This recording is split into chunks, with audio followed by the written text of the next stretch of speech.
Саламатсызбы? Региондо Абалким автордук программасы. Саясат деп жүрүп, жаш кары дебей баарыбыз бирдей эле саясатчы болуп калдык окшойт.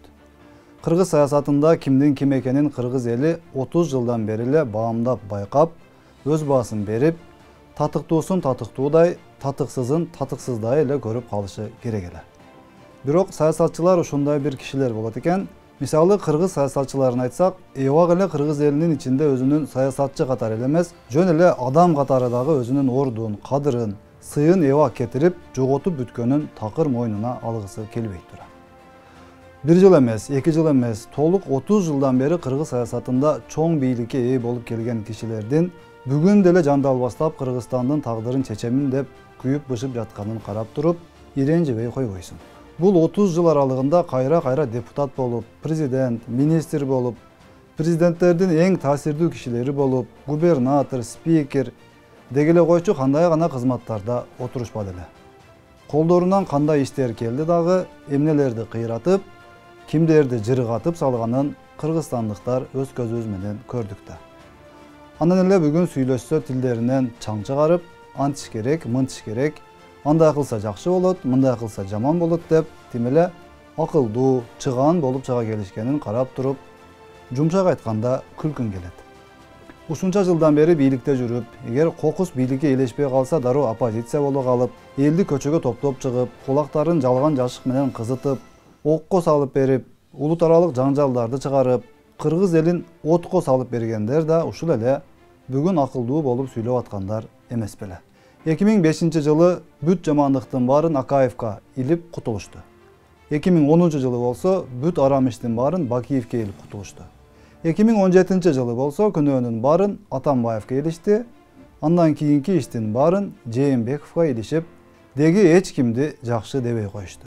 Бүгүн эми ушул эле ыкма Садыр Жапаров менен Камчыбек Ташиевке каршы колдонулуп жатканына күбө болуп турабыз.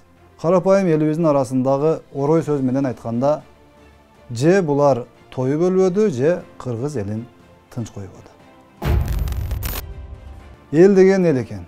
Күндө бир сөздү кайра уга берсе, айрыкча касамкорлонуп, жалган жашыкты сулуу чымчыктай болуп, отуруп алып сүйлөй беришсе, ишенип, ээрчип кетчү адатыбыз бар пенде экенбиз.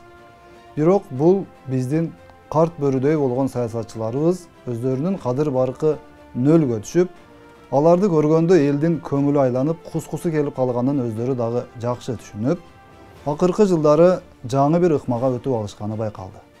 Алар эми жаңы ыкмасында жаштарды алдыга түртүп коюп, мына биз жаштарга беришибиз керек, жаңы муунду өстүрүшүбүз керек, жаңы лидерлерге орунду бошотушубуз керек. Мисалы мен мына бүгүндөн баштап саясаттан кеттим, ордумду баланча жигитке бердим, түкүнчө кызга бердим деп баш айландырганын да көрүп турабыз. Бул деген жөн гана элди шылдыңдоо болбогондо анан эмне? Алар айтып аткан ошол жаштары баары бир ошол эски карышкырлардын сызган сызыгынан чыкпаган соң, ошолор айт дегенди айтып, кыл дегенин кылгандан кийин каяктагы жаңылануу дагы, каяктагы жаңы жүздөр тууралуу сөз болушу мүмкүн. Элибизде айтылгандай, шайтандын жашы дагы, карысы дагы баары бир ошол шайтанда. Анан калп эле чыгып алып, кол алдыдагы 5-6 жаштарга бирден партия ачып берип коюп, шайлоо жакындаганда ошолордун баарын өзүнүн партиясына элдин көзүнчө бириктирип туруп, мына биз биригип атабыз, элибизге биримдик керек деп оюн кылганы накта спектаклдин дал өзү эмеспи? Анан дагы бир жери бул карт бөрүлөрдүн баарынын жок эле дегенде 2ден же 3төн партиясы же коомдук уюму, кыймылы бар эмеспи? Ошолор баары ансыз деле бир командада, ансыз деле ошол 30 жылдан бери саясий аренада чогуу ойноп жүргөн, өзүнүн кызыкчылыгы үчүн кыргыз элин колдонуп жүргөн, кааласа революция кылып, кааласа улут аралык согуш чыгарып, элдин канын төгүп, нанын уурдап жеп жүргөн оюнчулар эмеспи? Анан күч келгенде эле мына биз мынча партия биригип жатабыз деп, съезд өткөрүп, курултай өткөрүп, элдин кулагына жага турган сөздөрдү сүйлөп чыгып койсо эле, алданып, мына ушулар туура кылып атат деп кыргыз эли кайра булардын карандай жалган амалкөйлүгүнө азгырылып жүрө берчү беле? Же булар кыргыз элин ушунчалык деңгээлдеги маңкурт, эч нерсеге акылы жетпейт, элди алдап жүрө берсек боло берет деп ойлошобу? Бул жагы эми эл журттун өзүнүн көз карашына байланыштуу. Жаштар демекчи, саясатта салмагын жоготкон эски ууру keski, Кудайдан жөө качкан касамкор көпчүлүк саясатчылар Кыргыздын жаштарын өздөрүнө курал катары колдонуп жатканы тууралуу айтканда, бир канча учурларга токтолуп өтүүгө туура келет.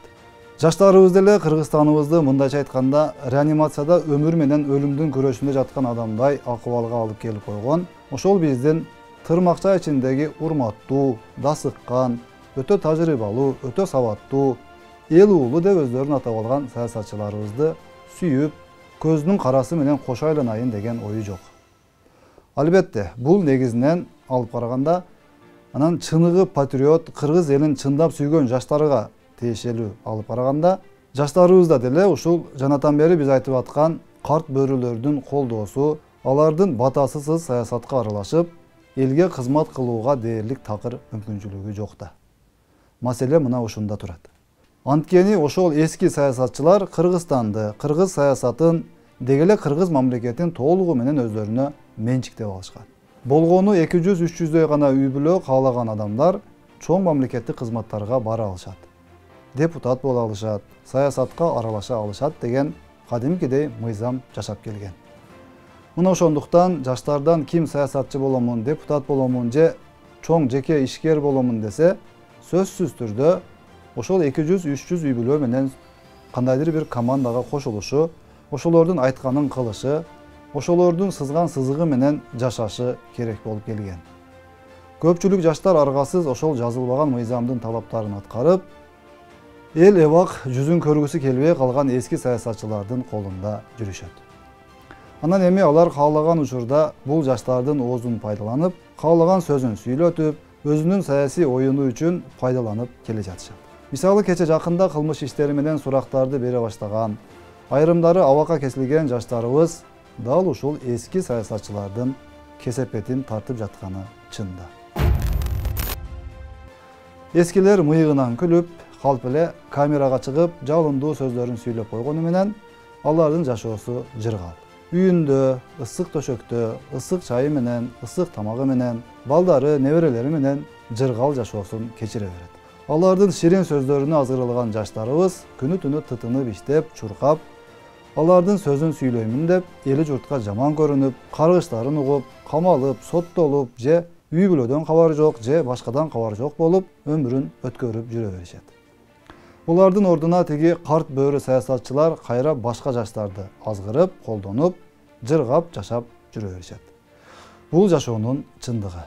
Анан эми ушул оюндардын баарына чекит коелу, мамлекетибизди алдыга жылдырып, өнүгүп өсүү жолуна түшөлү, ынтымак бололу, адал эмгек менен баарыбыз биригип, мамлекетибиз үчүн кызмат кылалы деп келген бүгүнкү бийликти болсо, күн сайын каралап, жамандап, кол алдындагы маалымат каражаттары менен азгырып алган 5-6 жаштардын оозу менен ошол эле кыргыз элине зыяны тийсе тийген, бирок пайдасы тийбеген кыйындарыбыз мамлекетибизде дагы да болсо туруксуздук, дагы да болсо башаламандык, дагы да болсо теңсиздик, дагы да болсо өздөрүнүн чет жактагы кожоюндарынын кызыкчылыгы үчүн саясат кылууну улантып жатышат.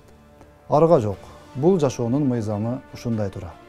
Ак менен кара ар дайым күрөштө болоруго анык деңизчи. Болгону ушинтип мамлекеттин тагдыры менен ойноп жүрүп, акыры оюнундан от чыгып, Кыргызстаныбызды жок кылып албасак экен деген гана тилек. Бетеге кетет бел калат, бектер кетет эл калат демекчи. Бүгүнкү оппозиция деле, позиция деле түбөлүктүү эмес экенин. Бирок Кыргызстаныбыз сакталып калышы баарынан маанилүү экенин унутпайлы. Саламатта калыңыз.